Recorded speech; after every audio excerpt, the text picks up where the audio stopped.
வட்டலப்பம் முஸ்லீம் ஈத் ஹாலிடேஸில் பிரியாணி செய்வாங்களோ இல்லையோ கண்டிப்பாக இந்த வட்டலப்பத்தை செய்வாங்க. ஏன்னா இதோட டேஸ்ட் அந்த அளவுக்கு இருக்கும். வாங்க எப்படி செய்யலான்னு பார்க்கலாம்.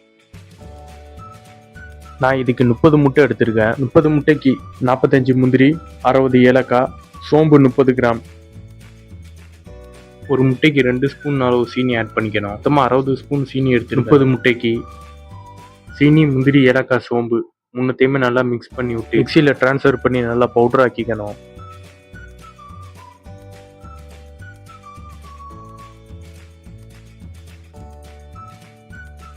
எல்லா சுகரையுமே இதே மாதிரி பவுடர் ஆக்குனதுக்கப்புறம் திரும்ப சீனியை மிக்சியில் போட்டு 5 முட்டையை ஆட் பண்ணி நல்லா பிளெண்ட் பண்ணுங்க.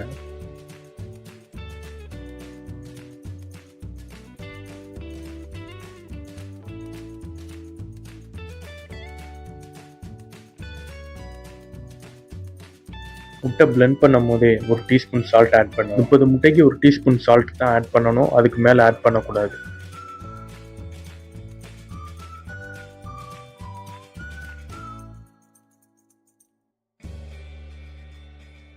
திரும்பவும் அதே ப்ராசஸை ரிப்பீட் பண்ணுங்க. நீங்க எத்தனை முட்டை எடுத்திருக்கீங்களோ அது வரைக்கும் ரிப்பீட் பண்ணுங்க. நான் 30 முட்டை எடுத்திருக்கேன், அதனால 5 30 முட்டை வரைக்கும் பிளெண்ட் பண்ணிக்கிறேன்.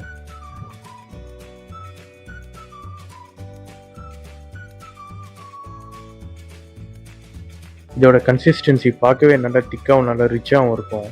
நெக்ஸ்ட் தேங்காய் பால் எடுத்து 3 தேங்காய் இது மாதிரி கீழே அடிச்சு நல்லா கட்டி தேங்காய் பால் எடுக்கணும்.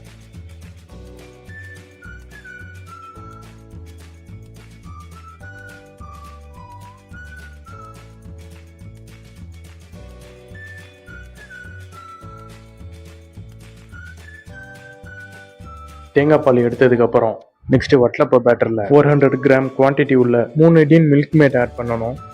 மில்க் மேட் நம்ம ஏன் இதுக்கு ஆட் பண்றோம்னா இது வட்டலப்பத்துக்கு நல்ல ஒரு ஃப்ளேவர் கொடுக்கும். நெக்ஸ்ட் தேங்காய் பால் ஆட் பண்ணணும்.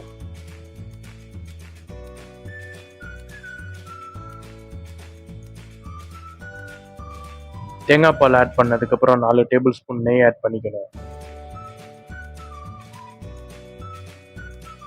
நெய் ஆட் பண்ணதுக்கு அப்புறம் நல்லா மிக்ஸ் பண்ணி விடுங்க.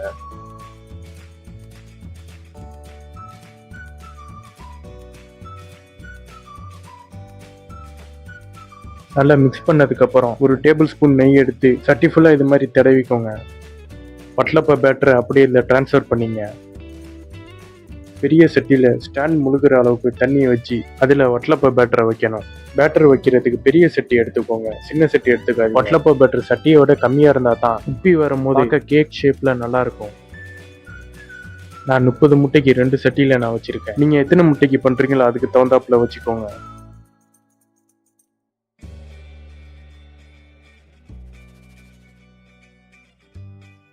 இது மாதிரி வட்டலப்ப சட்டி சூடாகுனதும் மூடியில் உள்ள தண்ணியை சட்டிக்கு வெளியில் ஊற்றிருங்க. அப்பப்போ இது மாதிரி பார்த்து மூடியில் உள்ள தண்ணியை வெளியில் ஊற்றிருங்க. மூடியில் உள்ள தண்ணி வட்டலப்பத்தில் பட்டுச்சுன்னா வட்டலப்பம் கொலன்னு போய் நல்லா இல்லாமல் போயிடும்.